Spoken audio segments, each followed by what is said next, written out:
Good morning বন্ধুরা। তো তোমাদের আমি আজকে একটা স্পেশাল ভিডিও নিয়ে চলে এসেছি। হ্যাঁ, আজকে কেন স্পেশাল, কারণ আমি একটা শিউলি ফুল গাছে তোমাদের ভিডিও দেখাবো। এই শিউলি ফুলের গাছের ফুল দিনকে দিন বেড়েই চলেছে, এতই বেড়ে চলেছে যে তোমাদের না শেয়ার করে পারলাম না। দেখো উঠানে পুরো বিছিয়ে পড়েছে, আরও আমি ঝাঁকা দিয়ে দেখাচ্ছি আরও কত ফুল পড়ছে।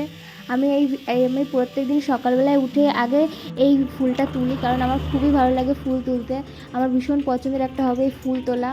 তো আমি এই শিউলি ফুল গাছটা থেকে প্রত্যেক দিন প্রচুর পরিমাণে ফুল পাই, দিনের দিনে আরও বেড়েই যাচ্ছে এই ফুল গাছে ফুলের পরিমাণ। সেই জন্য তোমাদের শেয়ার না করে পারলাম না। দেখো পুরো একদম উঠোনে এটা পুরো বিছিয়ে গেছে। তো আমি খুব আনন্দের সাথে এটা অনেকক্ষণ ধরেই আমি ফুলটা তুলি, প্রায় 1 ঘন্টা আমার লেগে যায় ফুল তুলতে। আরও এই ফুল বাদে আরও অনেক ফুল আছে, জবা ফুল আছে, নীলকণ্ঠ ফুল আছে, আরও নয়নতারা, অনেক প্রচুর ধরনের ফুল আছে। সেইগুলো আমি তুলতে খুবই ভালোবাসি, আমাদের নিজের গাছের এইগুলো হয়, সেই জন্য আমার খুবই ভালো লাগে। তো এইটুকুই আমার ভিডিও, চলো টাটা বাই বাই। কেমন হয়েছে অবশ্যই জানিও।